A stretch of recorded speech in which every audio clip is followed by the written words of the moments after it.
mwaramutseho mwebwe mwese abateraniye aho ngaho muri Medellin muri Colombia, aho muri kumwe na misiyoneri Miguel Bermudez Marino, abakozi b'Imana mwese b'ahantu hatandukanye aho ngaho muri Colombia, bene data n'abashiki banjye, kimwe ndetse n'abandi bakurikiranye itumanaho biciye ku cyogajuru Amazonas, cyangwa se n'abakurikiraniye kuri internet.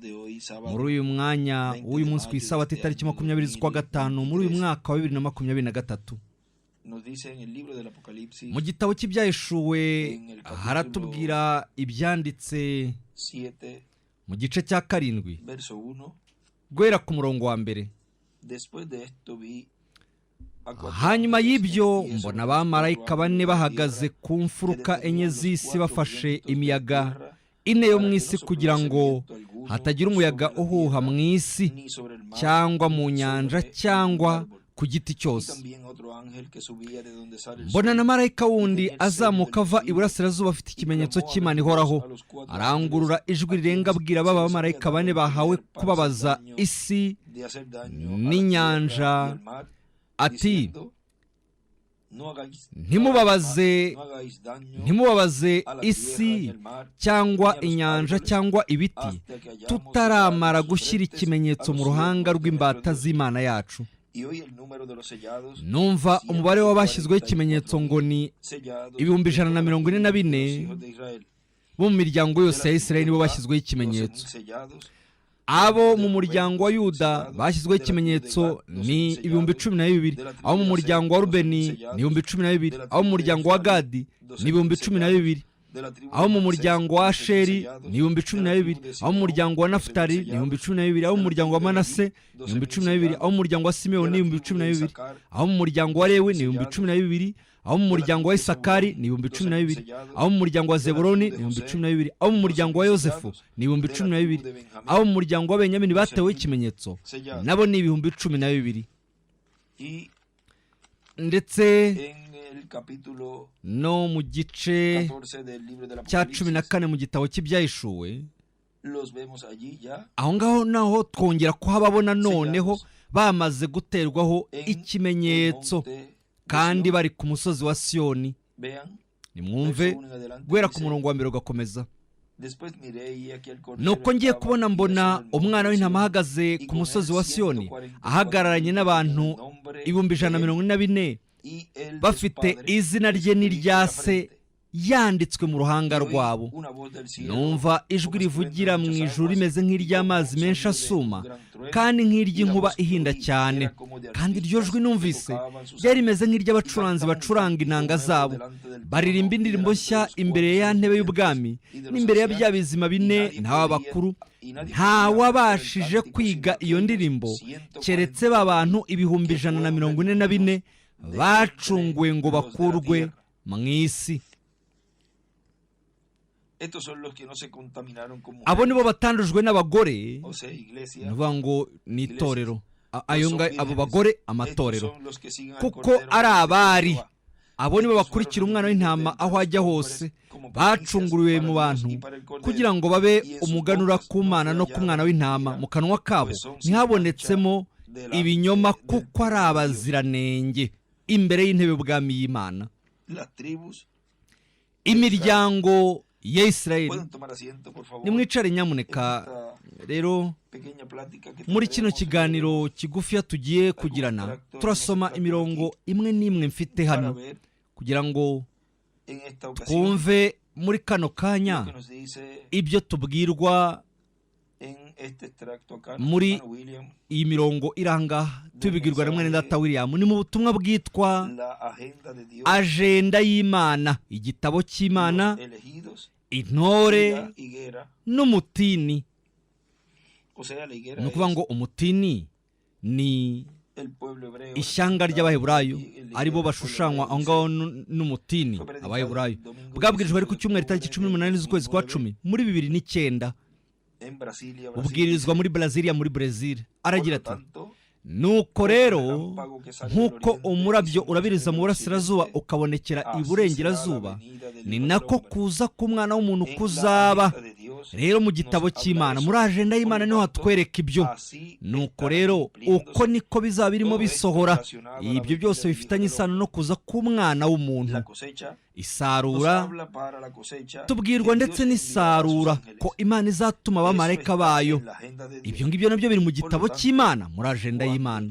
Nuko rero icyo gihe nigishyika nikigera, ubwo Imana izaba igomba kubikora. Izaba igomba gukora iki? Izatuma abo yavuze, abamarayika bayo, ba ambasaderi bayo. Kandi ubwo ni ubukozi bwa Mose na Eliya, ubwo ni ubukozi bw'imyelayo ibiri. Ku rupapuro rwa 32 mu gitabo cy'imirongo, aho ngaho Revera William Branham hari ibyo atubwira ku murongo wa 267. Aragira ati, nuko rero igihe abantu b'Imana bazatangira guteranira hamwe bagahuza, aho hazaba ubumwe, hagaragara imbaraga. Ntimwumva? Abantu b'Imana nibegerana bakaba umwe, ndizera ko umuzuko uzahera kukaba. Hazabaho agahe k'izamurwa, igihe Umwuka Wera azatangira kubakusanyiriza hamwe hano hejuru. Bo bazaba ari bakeya, hazaba ari umubare muke guhera icyo gihe, ariko hazaba gusarurwa gukomeye cyane. Yandika ngo igihe cy'izamurwa gihwanye no kwizera kw'izamurwa. Ashushanya ibuye rikomeza imfuruka n'agafureshi n'ibisekuru, agafureshi ko akerekeza hejuru mu ibuye rikomeza imfuruka. Rero murabyumvise, mwumvise icyo gihe ubwo habaho, nk'uko abitubwiye mwene data William hariya kandi twasomye, ati icyo gihe nikigera cy'isarura. Kandi icyo ni nacyo gihe ubwo hazabaho ubumwe, gukusanyirizwa hamwe hejuru. Ntimwumva? Yavuze ngo akabakusanyiriza hamwe hejuru. Niko Branham we amaze kubitubwira hano. Igihe Umwuka Wera azatangira kubakusanyiriza hamwe hano hejuru, hejuru aho ngaho ni mu gihembwe cy'umubare 8 mu gisekuru cy'ibuye rikomeza imfuruka. Aho ngaho niho Imana ikoresheje abo ba ambasaderi, nk'uko yatubwiye ko ari ubukozi bwa Mose na Eliya.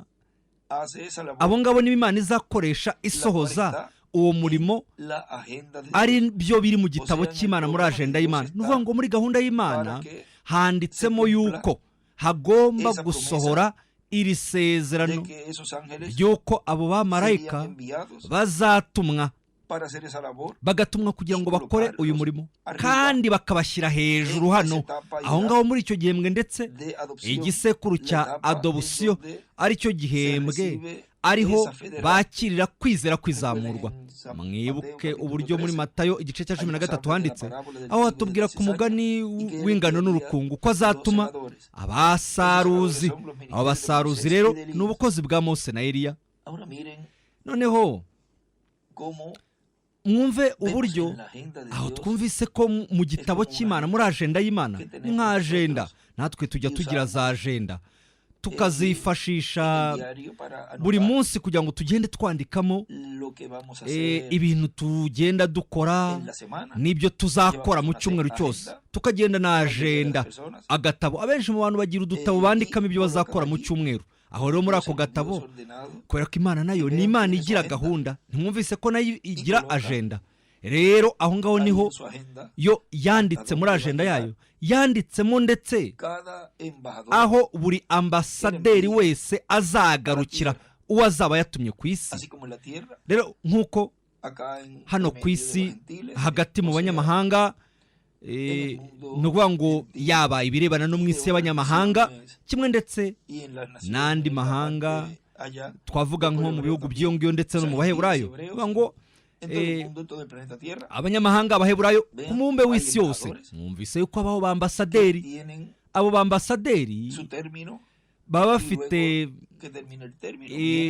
imbibi zabo z'aho bagarukire. Iyo umwe asoje haza undi nawe yaza akaza afite igitabo cyanditsemo umurimo agomba gusohoza. Rero muri ajenda y'Imana, mu gitabo cy'Imana naho natwe turagenda tukagera aho twageze muri 2018, mu gutangira kwa 2019. Icyo gihe nk'uko byanditse muri ajenda y'Imana, ubu byabaye amateka. Ubu turimo turabivuga nk'amateka.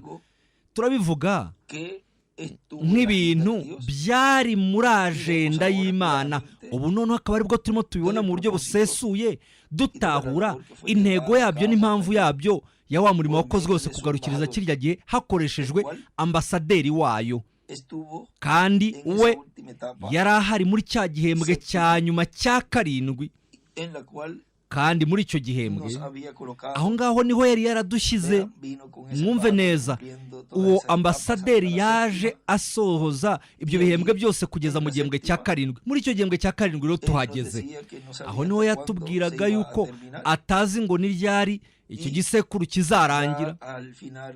Nuko ku musozo wa 2018 rero, aho ngaho niho twumvise uburyo icyo gihembwe cyarimo kigenda kigana ku musozo, kandi bityo hagenda hakinguka noneho igihe kindi kiza gisobekerana kugira ngo habone kugaragara iki gihembwe ariho muri cyo Umwuka Wera yagombaga kuba arimo akomeza gukora umurimo kugira ngo akusanyirize hamwe, asarure, abasarura bashyira hejuru. Ni ukuvuga ngo hagombaga kugaragara uko guhamagarirwa kuzamuka.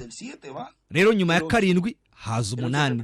Umunani kandi ushushanya, ugaragaza iteka ryose igisekuru cya zahabu, ushushanya igihembwe, aho muri icyo gihembwe niho tuzahindurirwa, kubera yuko byanabereye mu gihembwe cya munani n'ubundi.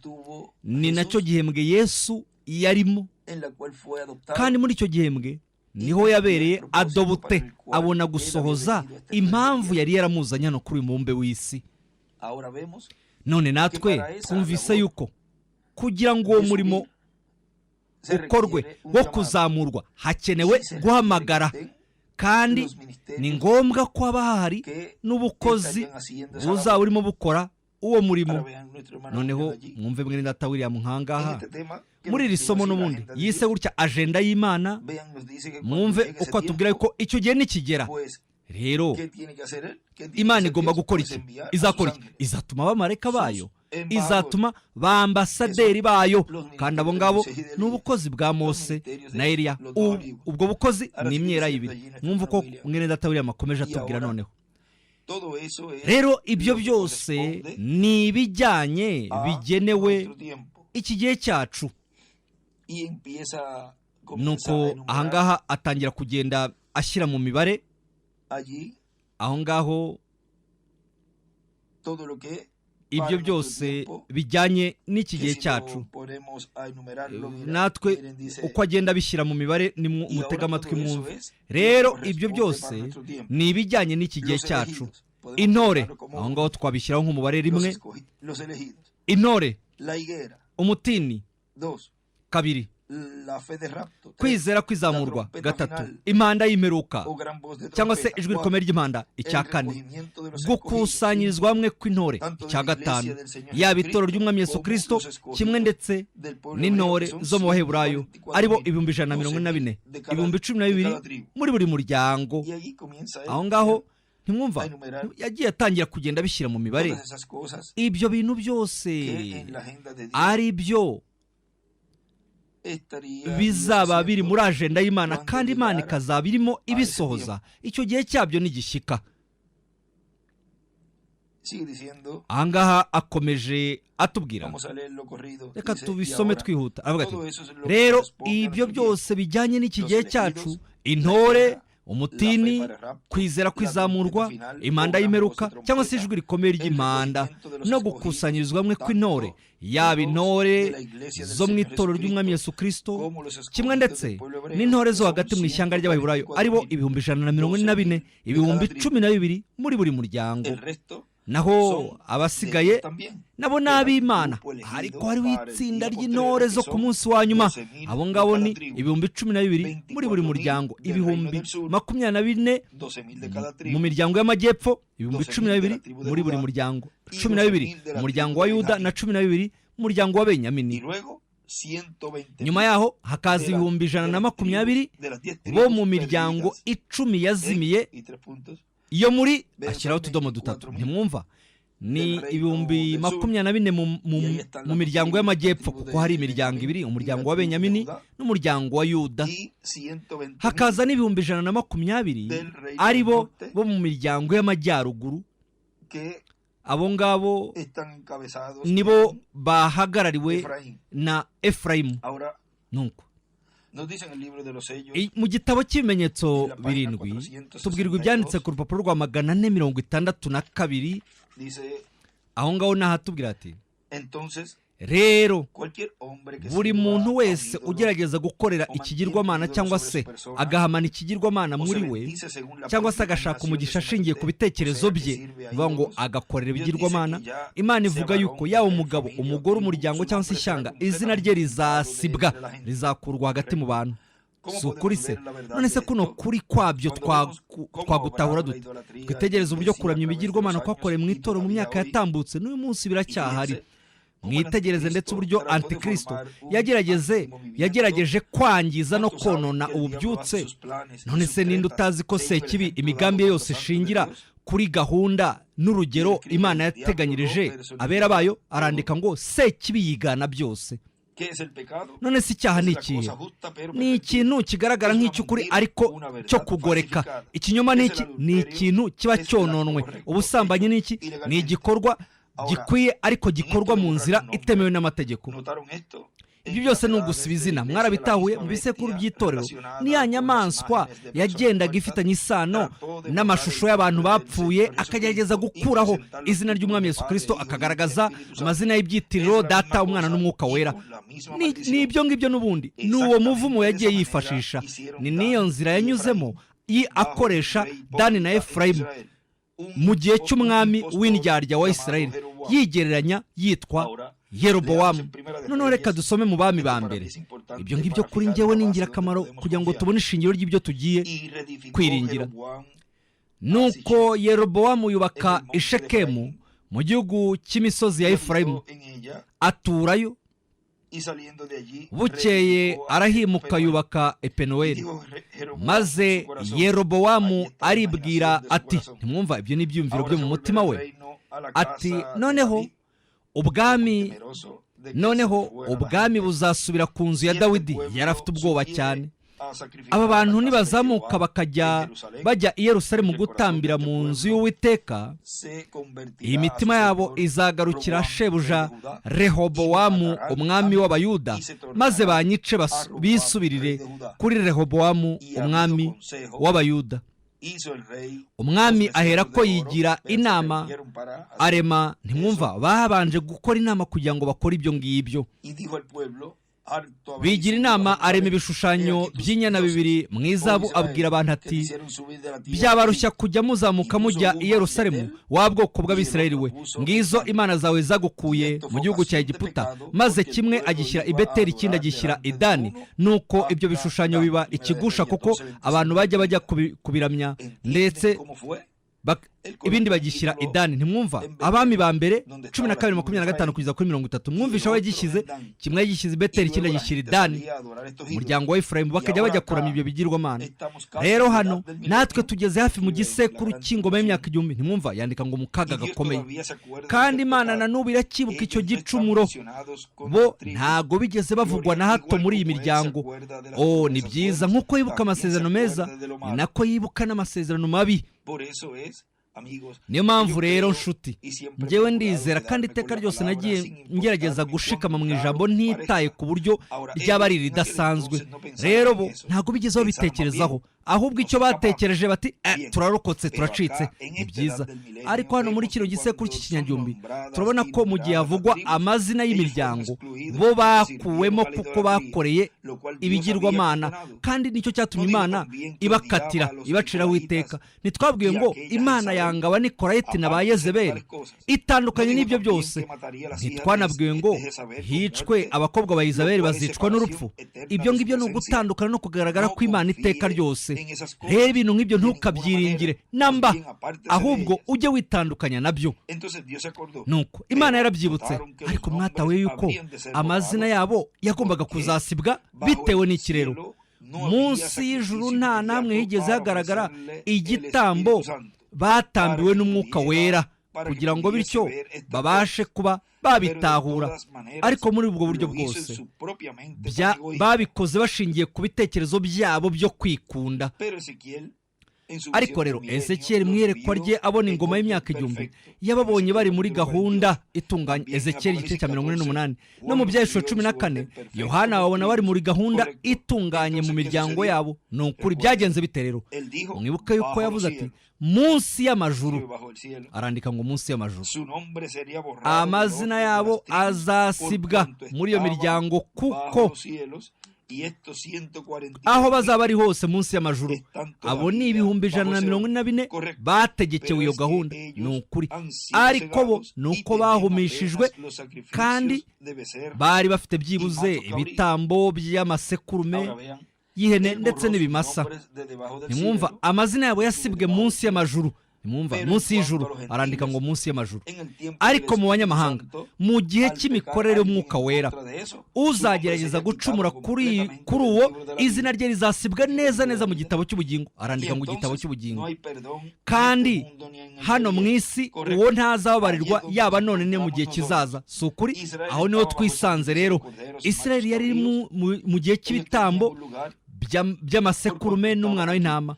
Bari bafite umwanya wabo kuko bari bahari. Ariko hari imiryango yaburaga itarigeze ibarirwamo. Igihe yahamagaraga rero 144, icyo gihe iyo miryango yari ikibura. Uko ni ukuri. Nta nubwo bigeze bavugwamo. Ntabwo bigeze bavugwamo. Ariko Yosefu na Lewi nibo bongewemo mu mwanya wabo baburaga. Aho ngaho niho noneho wabibona mu buryo busesuye. Kandi aho ngaho hashize ibinyejana n'ibinyejana by'imyaka iryo sezerano ry'Imana rigihari. Byagenze bite rero? Abo ngabo bajugunywe mu gihe cy'akaga gakomeye. Rero niba Imana izafata uwo mwari, ariwe mwari mwiza, ariko akababura amavuta mu matabaza ye, mwumva murebe uburyo abari bapfapfa nk'uko yabyanditse. Aho ngaho ndaza kubibasomera ibyo yanditse. Ariko icyo baburaga ni amavuta yo mu matabaza yabo. Abo ngabo ikizabeza ni akaga gakomeye. Rero ni nayo mpamvu yongeramo iyo miryango uko ari 2, yarangiza akabereza mu gihe cy'akaga gakomeye. Aha ngaha nta mubare wabo uvugwa neza neza, kubera yuko mu by'ukuri icyo ni igihe cyo kwezwa, kandi ibyo ni ibihano. Arangije yandika aho ngaho ngo abari b'abapfapfa n'ishusho. Ni urugero. Nanone arandika ngo imiryango 2 inyura mu kaga gakomeye. Rero mwumvise ko igihe cyo kwezwa ni ibihano. Ashushanya ibuye rikomeza imfuruka ndetse n'ibisekuru. Nanone mwumva uburyo itorero mugeni ryo ryisanze riri mu gihembwe cyo kwerezwa ahera. Aho ni ahera cyane, aribyo twagiye twumva muri iyi minsi itambutse, biri mu Byahishuwe igice cya 5, igitabo cya mbere cy'icyo gitabo, igice cya mbere cy'icyo gitabo. Anga akomeje avuga ati aho yari yarafuditse akenera kunyura mu gihe cyo kwezwa, kuko yari yaragiriye nabi umuvandimwe we Esawu. Reka tubanziriza haruguru gato ntari nasomye. Avuga ati nuko rero ahangaha hagaragara 144. Aho ni nyuma yo kwezwa kwa Isirayeli. Nanone hakagaragara n'abari b'abapfapfa ariko bamaze kwezwa kandi bambaye imyambaro yera. Mbega uburyo ibyo bitunganye, mbega uburyo ari byiza. Ni ibindi neza neza bimeze nka ya maganya kwa gukandwa kwa Yakobo. Nawe yari yarafuditse muri cya gihe anyura mu gihe cyo kwezwa, kuko yagiriye nabi umuvandimwe we Esawu, aramuriganya amwambura umurage w'ubupfura. Ariko bimusaba kunyura mu gihe cyo kwezwa mbere y'uko izina rye rihinduka, akareka kwitwa Yakobo akitwa Isirayeli. Ibyo ni ishusho n'urugero bigaragaza gahunda y'imikorere y'Imana ya none. Nimwumva, byamusabye kunyura mu kwezwa mbere y'uko izina rye rihindurwa, akava kwitwa Yakobo akitwa Isirayeli. Yandika ngo Isirayeli, Yakobo ahwanye na Isirayeli. Hano mwene data William akomeje atubwira ati mu butumwa bwitwa Agenda y'Imana, Intore n'Umutini, handi twagarukiye, aratubwira ati aha hariho ikintu kiba ubwo Lewi yashyizwe muri iri tsinda kubera ikibazo Efurayimu yagize, undi nawe ni Dani. Ariko nanone tugatahura uburyo na Yosefu yinjiramo agahagarara akajya mu mwanya wa Efurayimu, kubera ko umuryango wa Yosefu ugizwe n'imiryango ibiri, kubera ko afite umugisha w'umurage w'ubupfura, kandi umugisha w'imfura ni umugisha w'inyawubiri urimo imigabane ibiri nk'imiryango, umuryango wa Manase n'umuryango wa Efurayimu. Abo nibo bagize umuryango wa Yosefu. Aho ngaho rero twatahura yuko Manase agaragara nk'umuryango, nyuma hakagaragara na Yosefu nk'umuryango. Abo nibo uwo niwe wafashe umwanya w'umuhungu we Efurayimu. Rero Yosefu ahagarariye abo mu muryango wa Efurayimu. Efurayimu ashushanya itorero, Yosefu akaba ahagarariye Kristo. Noneho mwumve ibyanditse mu gitabo cy'ibisekuru by'itorero ku rupapuro rwa 34, 32 na 33. Izo ni impapuro z'igitabo kindi, ariko ni 34 muri kino gitabo gisanzwe twese dufite.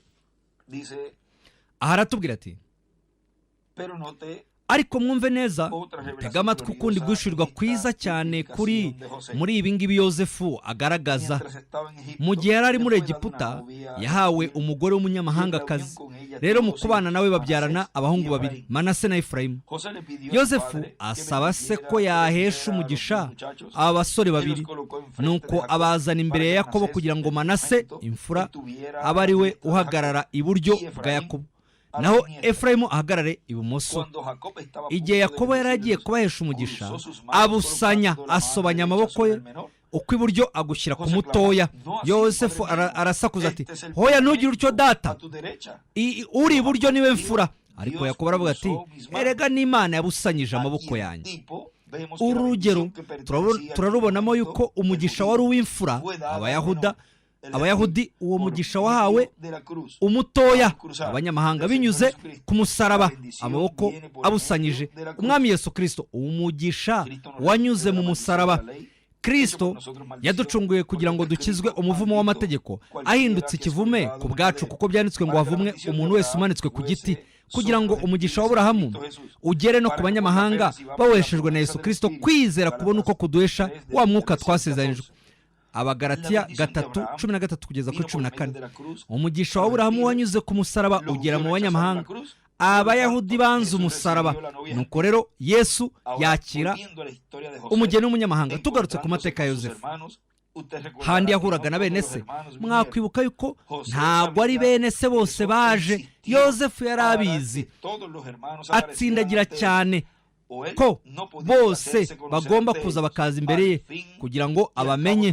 Ku iherezo baje kuzana n'uwaburaga, Benyamini. Yari Benyamini mutoya, bari bahuje amaraso neza neza, yatumye ubugingo bwe bugurumana. Igihe Yesu azaza muri rya shyanga ryakomeje kwitondera amategeko y'Imana, babandi basubiye muri Palestina, ubugingo bwe buzagurumana. Benyamini mutoya ahagarariye 144,000 by'Abisirayeli bo mu isi yose, babandi bagarutse muri Palestina kugira ngo babone gucungurwa kwabo. Bazaba biteguriye kumwakira, kandi mu kubimenya bazakira ubugingo bw'iteka. Nuko bavuga bati, dore Imana yacu twakomeje gutegereza. Nuko bazabona wa wundi bateye icumu, babaze bati, ese ibyo bikomere wabikuye he? Byagenze bite? Nuko bazarira, bazaboroga buri muryango wose ukwawo, babitewe n'agahinda n'amaganya. Nuko aho ngaho akomeje agenda avuga. Ibi byose mushobora namwe kuba mwabisoma, kubera ko hari ikindi gihe twari twarabisomye, mwakongera mukanabisoma hanyuma. Rero aho ngaho mwumvise ibyo mwene data William akomeza atubwira, mwumve uko avuga. Nuko rero aho ngaho abo mu muryango wa Efurayimu bagaragara bari kumwe na Yosefu. Ibyo ntabwo tubisobanura cyane, reka tubiceceke tubireke.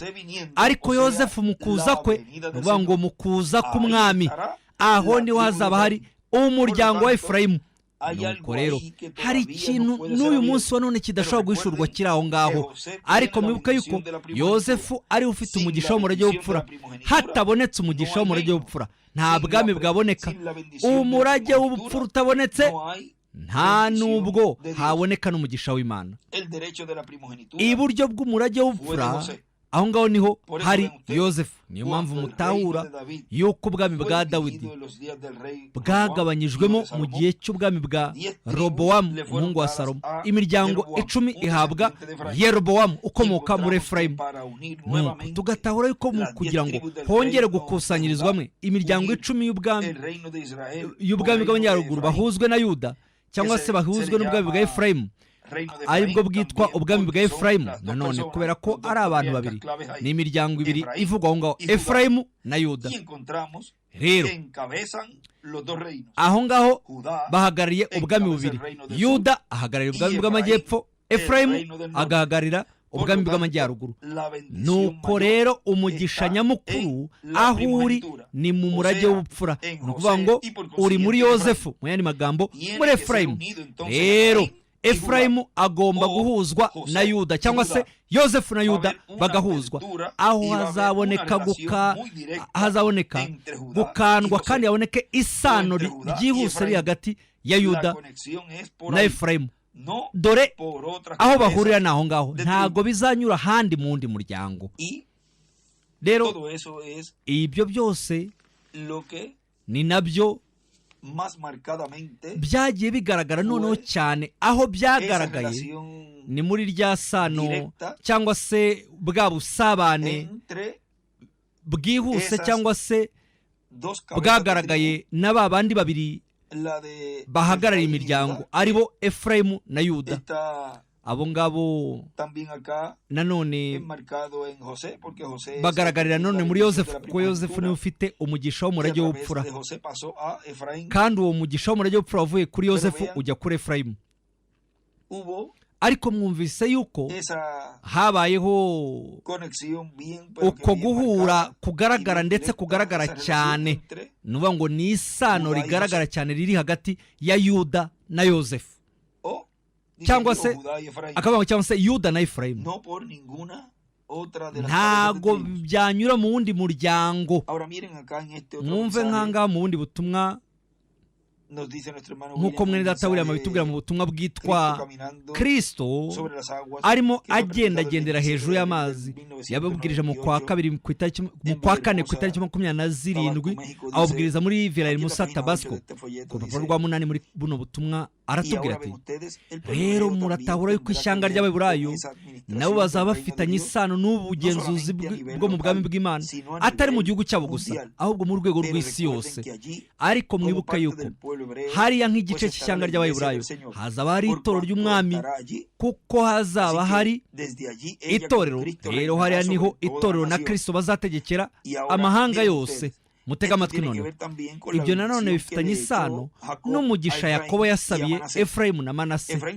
Efurayimu ahagarariye itorero ry'abanyamahanga, nk'uko nyina wa Efurayimu na Manase ahagarariye itorero ry'abanyamahanga.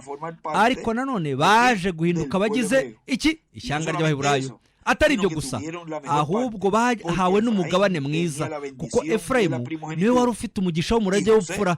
Yosefu kubera ko ariwe wari ufite umugisha w'umurage w'ubupfura, uwo mugisha w'umurage w'ubupfura wamanukiye Yosefu igihe Yakobo yaheshaga umugisha Efurayimu na Manase. Nuko rero aho twatahura yuko umugisha ukomeye cyane w'umurage w'ubupfura uwufite n'itorero ry'umwami Yesu Kristo, kandi Manase nawe azagira umugisha ukomeye, umugisha udasanzwe. Ishyanga ry'Abaheburayo kuko bazaba bahagarariye amahanga yose, bitewe n'uko Mesiya Kristo azaba yicaye ku ntebe y'cyami ya Dawidi, ari hariya ahategekeye. Niyo mpamvu igihugu n'umurwa uba urimo intebe y'ubwami aba ari wo murwa utegeka andi mahanga yose. Rero murumva yuko ubwami bw'Imana uyu munsi wa none buri mu gihembwe cya zahabu, igihembwe ngirakamaro cyane. Niyo mpamvu rero hazazuka abapfiri muri Kristo, bazazukira mu mibiri y'iteka ryose. Natwe turi bazima tuzahindurwa, kubera yuko ubu turi mu gisekuru cya zahabu. Mwene data Branham yavuze ku birebana ndetse n'inzogera za zahabu zizavuga. Izo nzogera za zahabu zivugira he? Zizavugira mu gisekuru cya zahabu, ntabwo zavugira ahandi handi. kandi impanda ya zahabu mu kuvuga kwayo ntabwo yavugira mu kindi gisekuru, ahubwo ivugira mu gisekuru cya zahabu. ukuza k'umwami nako ntabwo kwabera mu kindi gisekuru, ahubwo kubera mu gisekuru cy'iki? Igisekuru cya zahabu. nka kwa kundi byagenze mu myaka 2000 yatambutse, byabereye mu gisekuru cya zahabu, kuko zahabu ishushanya iki? Ubumana. kandi kuza k'umwami ariko kuza k'ubumana ntago byasohorezwa mu kindi gisekuru kidahagarariwe na zahabu, ari byo bishushanya ubumana. rero murumva uburyo ndetse no mu buzima bwa Yesu hagaragarijwe ibihembwe bitandukanye ari byo itorero ryagombaga kuzacamo, kuko itorero rye ni umubiri we w'ibanga. twebwe twahoze muri Kristo, nuko rero aho yanyuze hose natwe aho niho tunyura. kandi itorero nk'umubiri umwe w'ibanga ugizwe n'abizera nawe wagombaga kuzanyura muri ibyo bihembwe bigiye bitandukanye bye. mwumvise rero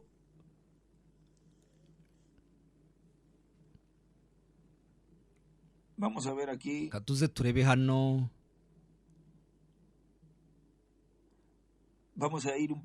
reka twigire imbere gatoya, dukomeze dusome uyu mugabane mutoya n'ubundi hano imbere, ahavuga ati kandi itorero nk'umubiri w'ibanga ugizwe n'abizera nabo bagombaga kuzaca muri ibyo bihembwe bitandukanye. niyo mpamvu mutega amatwi, Kristo yarapfuye arazuka. n'itorero ry'umwami Yesu Kristo naryo mu bisekuru by'umwijima w'icuraburindi ryarapfuye rirazuka hanyuma mu kihe gihembwe cya Luteri. aho ngaho niho hatangiriye ububyutse bwo kongera gusanwa no kuzuka kw'itorero. nyuma yaho hatangira ibihuha n'amagambo y'uko Kristo ari hagati mu itorero rye. nyuma yaho ayo magambo arakomeza mu gihembwe cya kane, ariho mu gihembwe utudomo dutatu: igihembwe cya mbere Luteri, igihembwe cya kabiri cya Wesley, igihembwe cya gatatu igisekuru cya Laodikiya cy'abapantekote. naho nyuma y'aho ngaho ni igihembwe cya kane, ari cyo gihembwe cy'ijambo. kandi uko ni ugusanwa, kuzurwa kw'igiti cy'umugeni. rero muri icyo gihembwe cya kane, mwumve neza, igihembwe cya kane iteka ryose aba ari igihembwe cy'izamu rya kane, kandi buri gihe aba ari ibigenewe mu gisekuru cy'ibuye rikomeza imfuruka. mwumve rero yuko hakomeje gucicikana amakuru yuko Kristo yari ari imbere mu itorero rye, arimo agenda anyura muri ibyo bihembwe. noneho mwiyumviye, noneho aho bamubonye aho ngaho ni ku musozi wihindurirwaho. ibyo birashushanya igisekuru cy'ibuye rikomeza imfuruka. kirya gihe bamubonye ari kumwe na Mose na Eliya barimo bavugana nawe, ndetse ubwiza bw'Imana n'icyubahiro cyayo byarimo byigaragaza, kandi mu maso he hari hahindutse ahundi, ndetse n'ibindi bintu bigiye bitandukanye byagaragaye. nyuma humvikana ijwi, nyuma bumvise ijwi rye, baryumvira he? hejuru mu mpinga, mu gasongero. kandi aho ngaho ntago noneho byari bikiri amakuru y'ibihuha, noneho byari ukuri. yari umusigwa Kristo wari uri aho ngaho arimo aba adobute. ni ukuvuga ngo aho ngaho ntawashoboraga kuvuga ngo byaba ari igihe cya Luteri, none se byaba ari igihe cya Wesley, none se cyaba ari igihe cya Reverend William Branham. nimwumva, ibyo ni ibihuha n'amagambo yagendaga acicikana. ariko noneho mwitegereza aho abigishwa be bamuboneye, bumva ijwi rye, ni mu gasongero hejuru niho bamusanze. rero natwe ntabwo tugifite ibihuha. icyo dufite ni ukuri, ugusozwa kw'ibyo Imana yari yarasezeranije mu bisekuru, ko umwuka wera azambara umubiri akaza imbere mu itorero rye, kandi akaza barimo abahamagara, abakusanyiriza hamwe mu gasongero k'igisekuru cya karindwi, abazamura hejuru mu gisekuru cy'ibuye rikomeza imfuruka, kugira ngo twakirire aho ngaho kwizera ko kuzamurwa, kugira ngo bityo uwo munsi w'umunezero nugera. byanditse mu gitabo cy'ibimenyetso 7 ku rupapuro rwa 373, aho ni mu gitabo cy'ibimenyetso 7 byanditse, aho Reverend William Branham atubwira asoza ubutumwa bw'ikimenyetso cya gatandatu niho abivuga, tumenye ko dusigaranye agahe gatoya kandi umugeni ashobora kuzamurwa mu mwanya uwo ari wo wose, mu kanya kariko kose birashoboka ko umwana w'intama yahaguruka ku ntebe y'ubwami y'Imana. Ntimwumva? mu mwanya uwo ari wo wose birashoboka ko umugeni yazamurwa. Twamaze kugera hejuru, twamaze kuzamuka. Ntimwumva? Ibi byanditswe byose noneho uyu munsi wa none byamaze gusohora, byamaze guhinduka ukuri. Ni ukuvuga ngo ugusozwa kuzuye kw'ibi byanditswe twarasohoye, tubirimo, turimo turabikoraho. Niyo mpamvu dufite ubu bubyutse, ntawe uzigera abukura mu mitima yacu, kuko twamaze kuzamuka hejuru. Nibyo Buranamu yavuze mu 1963, avuga yuko yarabivuze, arabibona, abona ko ari iby'igihe kizaza. None twe tubirimo, none dufite ubwo bubyutse kuko turi hejuru mu gasongero k'igisekuru cya zahabu, kandi yamaze guhaguruka ku ntebe y'ubwami yo kwingingiraho. Mwumva uburyo bino byanditswe byamaze gusohora, birimo birasohora, kandi hariho n'ibindi byasohoye, hariho n'ibindi byanditswe bizagenda bisohora. Mu mwanya wose wose birashoboka ko umwana w'intama yahaguruka ku ntebe y'ubwami y'Imana, ahari igitambo. Nyuma yaho rizaba ari iherezo, nta byiringiro by'ab'isi bizaba bisigaye, rizaba ari iherezo ryabo. Muri icyo gihe isi izatangira kwivumbagatanya n'uburakari, hazaba ari imitingito yo mu mazi no ku butaka, nk'uko byagenze ku munsi wo kuzuka k'umwami wacu. Ibyo bintu bizongera byisubiremo ubwo abera bazagaragara. Mwami, tuzi yuko ibyo bishobora kuba mu kanya kariko kose. Dutegereje yuko hashyika uwo munsi ukomeye w'umunezero. Data, twara abana bawe mu biganza byawe ubu ngubu, bakusanyiriza hamwe nk'intama mu gituza cyawe, ubagaburira ijambo kugira ngo bakomere, kugira ngo bagukorere. Bose ndabakweguriye. Mwumva? Uwo mwanya w'umunezero n'ibyishimo, kandi uwo mwanya ni buno bubyutse bwa none turimo kuri uyu munsi wa nyuma mwitorera umugeni. Rero ubu ni bwo bubyutse bwazanywe no guhinda kw'inkuba. Rero mutega amatwi ibyanditse muri buno butumwa bwitwa ubuhanuzi bwo kugaruka k'ubwami bwa Dawidi, bwabwirije itariki 8 z'ukwa karindwi muri 2006, bubwirizwa muri Santiago, Chili. Aravuga ati, rero twisanze mu gihe cyo gutegurwa, atari gutegurwa kw'ishyanga ry'Abaheburayo, ahubwo no gutegurwa kw'ibiremwa abantu bose, kubera ko buno bwami bwegereje kwimikwa ku isi, kandi ubwo buzaba ari ubwami bw'Imana buri hano ku isi. Bizaba ari ukugarurwa k'ubwami bwa Dawidi, ndetse n'intebe ya cyami y'ubwo bwami izaba ari intebe ya cyami ya Dawidi yongeye kugarurwa. Kabone n'ubwo buri wese yavuga ngo none se intebe Salomo yakoresheje iri he? Ibyo ntacyo bivuze. Salomo yicaye ku ntebe ya cyami ya Dawidi, nyuma yaho arangije nawe ashyiraho intebe ye y'ubwami. Rero igihe Mesiya azicara ku ntebe ya cyami ya Dawidi, ntibivuze yuko azaba ari ya ntebe ya cyami ifatika Dawidi yicayeho, ahubwo azaba ari intebe ya cyami yitwa intebe ya cyami ya Dawidi. Rero uwazaba ari Dawidi wasezeranijwe, azaba afite izina ry'icyubahiro rya Dawidi, nka kwa kundi abami b'Abaroma bitwaga ba Kayisari, nako ibindi bihugu nawe byo byagira andi mazina. Mesiya umutware nawe azaba afite izina ry'icyubahiro nka Dawidi, azaba ari Dawidi, azaba ari umuhungu wa Dawidi. Nuko rero tugomba kuba amaso yacu akanuye neza, kuko turi mu gihe cy'ubwiza cyane kuruta ibindi bihe byose byabayeho.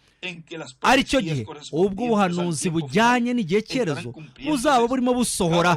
Buri buhanuzi bwose bugenda busohora mu gihe cyabugenewe. Nta n'umwe uzigera agira icyo yihutisha kugira ngo ubwo buhanuzi busohore. Ni Imana izaba irimo ikora gusa kugira ngo bisohore. Rero ndasenga Imana kugira ngo Imana itume amaso yanyu mu mwuka abakanuye neza, kugira ngo muzabone ibizaba birimo bisohora muri kino gihe cyerezo. Imiryango ya Isirayeli. Muri kino kiganiro kigufi rero tugiranye, twumvise inguni zitandukanye, arizo twumvisemo yuko iyo miryango uko ari ibiri ariyo ihagarariwe na Efurayimu, ni ukuvuga ngo Yozefu, Yuda, cyangwa se Efurayimu na Yuda, nk'uko nabibabwiye mbibasomera. Uko guhuza cyangwa se guhura kwabo cyangwa se iryo sano rizaba riri hagati y'abo babiri bahagarariye iyo miryango ni ingirakamaro cyane muri kino gihe cy'iherezo. ni ukuvuga ngo aho ngaho niho hari inkoni y'ubutware ya Yuda ndetse n'inkoni y'ubutware ya Efurayimu cyangwa se Yozefu. izo nkoni zombi zahurijwe hamwe mu kuboko k'umuhanuzi. ni byiza rero, ndabashimiye cyane misiyoneri Miguel Bundazi Marine, ngushimiye kubera aya mahirwe wandonkeye kugira ngo mboherereze aya magambo y'intashyo muri iyo nama murimo mugirira aho ngaho muri Colombia, muri Medellin, ariyo izi ntashyo twazita imiryango ya Isirayeli. rero mwebwe mwese abanteze amatwi, namwe muri kino gitondo nakiriye amagambo anyifuriza isabukuru nziza. mwebwe mwese abanyoherereje amagambo yo kunyifuriza isabukuru nziza, mbashimiye kubw'iyo migisha mwanyifurije myiza cyane, yaba jyewe n'ababinyujije ku mugore wanjye Sara no ku bakobwa banjye Erika na Sara. abo bose hari ababaciyeho bakanyohereza iyo migisha. icyama Imana ikabamigisha cyane mwebwe mwese, kandi by'ukuri nabonye umunezero n'ibyishimo by'ishyanga ryose. abantu bose banyifurije kuri uyu munsi w'isabukuru yanjye y'amavuko. rero nagize umwanya wo kumedita, ndibaza ngo ese bizamera bite ubwo tuzaba twahindutse twese abasore, kandi hagashyika uwo mwanya w'umunezero ukomeye nk'uko tumaze kubisoma. ari wo munsi twifuza cyane ko washyika, umunsi w'umunezero ndetse n'ibyishimo n'umunezero.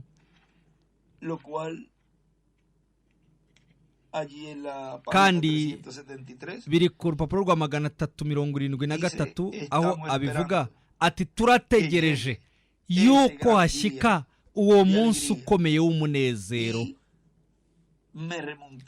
rero by'ukuri hahise hazamuka kino cyanditswe nyuma yo kubona uwo munezero n'ibyishimo byari hagati mu bantu b'Abanyamerika Latina ndetse n'Abanyakaribe n'abandi bo mu bindi bihugu, habe no muri Afurika na Espanye n'ahandi hose banyifurije isabukuru nziza y'amavuko.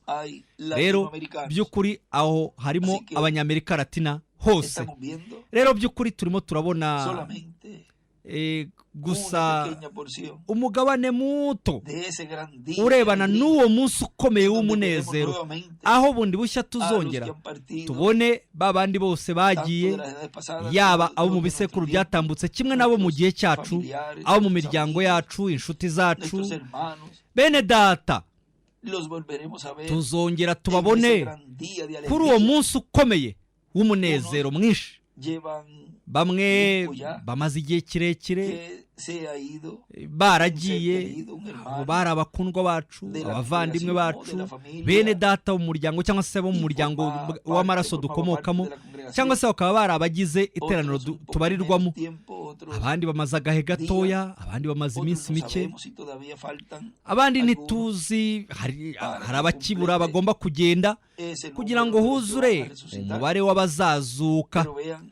ariko mwumva uburyo uzaba ari umunsi w'umunezero, kandi uwo munezero uzaba ari uw'iteka ryose, kubera yuko tuzi yuko tutazigera twongera gutandukana ukundi, ahubwo tuzahorana iteka n'iteka ryose. kandi none se uwo ntuzaba ari umunsi koko w'umunezero w'ibyishimo? nuko rero twitegure, dukomeze amaso yacu yo mu mwuka akomeza akanure neza nk'uko yabivuze ku musozo w'ahangaha muri uyu mugabane w'ubutumwa ati we arasenga Imana, nanjye nasubiramo nti kimwe na buri wese muri mwebwe yabisubiramo. kandi aravuga ati ndasenga Imana kugira ngo Imana iduhe amaso yo mu mwuka akomeje kuba akanuye neza tureba, kugira ngo tubone ibyo izaba irimo isoza muri kino gihe cyerezo. ntihakagire na kimwe kiducaho, ahubwo imigisha yose na buri sezerano ryose, ni ukuvuga ngo iryo yavuze ko rizasohora muri kino gihe cyerezo tuzabashe kubibona, tuzabashe kubyizera kandi twakire gusozwa kwabyo, bityo hasozwe ano masezerano asorezwa muri buri wese muri twebwe. Icyaba Imana ikabamera umugisha kandi Imana ibarinde, mukomeze mugire umunsi amanywa y'umunezero asendereye imigisha y'Imana. Umunsi w'ejo tuzongera tube turi kumwe mu isomo ryamaze gutegurwa ry'ejo, arimwo dutegerejemo imigisha myinshi ikomeye ituruka ku Mana igenewe ishyanga ryayo ryose. Ndagushimiye misiyoneri Miguel Bernazi Marine, icyaba Imana ikaguha umugisha cyane kandi ikomeze gukoresha cyane mu murimo w'umwami kubw'ineza y'abakozi b'Imana bose na bene data bose, kandi cyama ejo nabwo Imana ikazagukoresha cyane kubw'ineza y'ishyanga ry'Imana ryose. Icyama Imana ikabamera umugisha kandi Imana ibarinde mwese.